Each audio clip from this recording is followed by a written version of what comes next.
السلام علیکم۔ جو شخص یہ کلمات پڑھتا ہے اللہ تعالیٰ اس سے بے پناہ محبت کرتا ہے۔ اللہ تعالیٰ اپنے جن بندوں سے محبت کرتا ہے، جنہیں اپنے قریب کرنا چاہتا ہے، جنہیں اپنے پسندیدہ بندوں میں شامل کرنا چاہتا ہے، تو اللہ پاک ان بندوں کو یہ 7 کلمات پڑھنے کی توفیق عطا فرماتے ہیں۔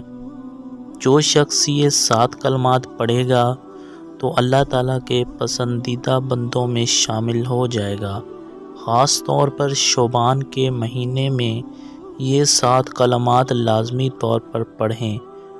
یہ وہ پیارا مہینہ ہے جس میں اللہ تعالیٰ کی رحمتیں برکتیں نازل ہوتی ہیں۔ پورا سال اللہ کی رحمتیں ہی برستی رہتی ہیں۔ ماہ شعبان کی ہر صبح شام یہ 7 کلمات پڑھے جائیں۔ پہلے نمبر پر ہے سبحان اللہ و بحمدہ۔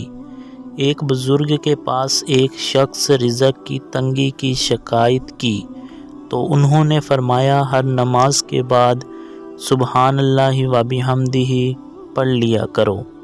سبحان اللہ و بحمدہ پڑھنے سے اگر سمندر کی جھاگ کے برابر بھی گناہ کیوں نہ ہوں معاف ہو جاتے ہیں۔ دوسرے نمبر پر ہے لا حول ولا قوت الا باللہ۔ حضور صلی اللہ علیہ وآلہ وسلم نے فرمایا لا حول ولا قوت الا باللہ 99 بیماریوں کا علاج ہے۔ یہ بہت ہی برکت والا کلمہ ہے۔ جو کوئی بندہ ہمیشہ اس کلمے کو پڑھتا ہے اس کا رزق کبھی ختم نہیں ہوتا، ہر بلا سے محفوظ رہتا ہے۔ تیسرے نمبر پر ہے استغفر اللہ کرنا۔ اللہ تعالیٰ ہر مشکل کو آسان فرماتا ہے، رزق کی تنگی سے نجات دلاتا ہے۔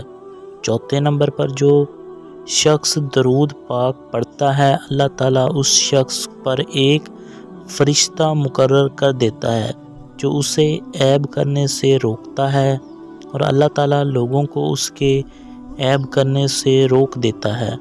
پانچویں نمبر پر ہے لا الہ الا اللہ محمد رسول اللہ۔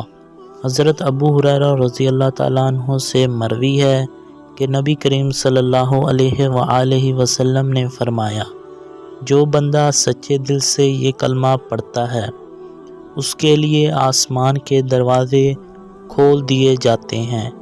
چھٹے نمبر پر ہے اللہ اکبر، جس کے معنی ہیں اللہ سب سے بڑا ہے۔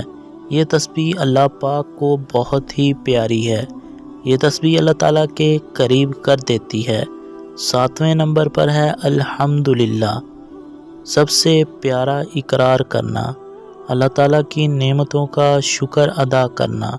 یہ 7 کلمات صبح شام پڑھنے سے اللہ ہر چیز سے نوازے گا۔ آمین۔